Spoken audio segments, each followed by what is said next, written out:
তবু ছেলের কষ্ট চায় না, আর মায়ের ছায়া থাকে যাহার মাথায়, সে থাকবে নবীর কামলির ছায়ায়।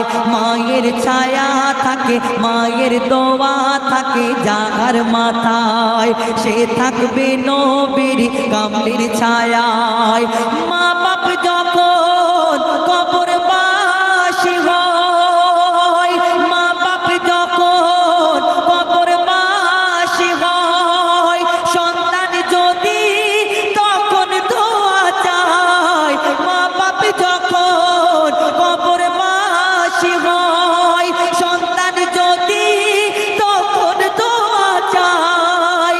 কবুল করে আল্লাহ আহাদ, দোয়ার ওসিলায় গুনাহ হয় মাফ। কবুল করে আল্লাহ।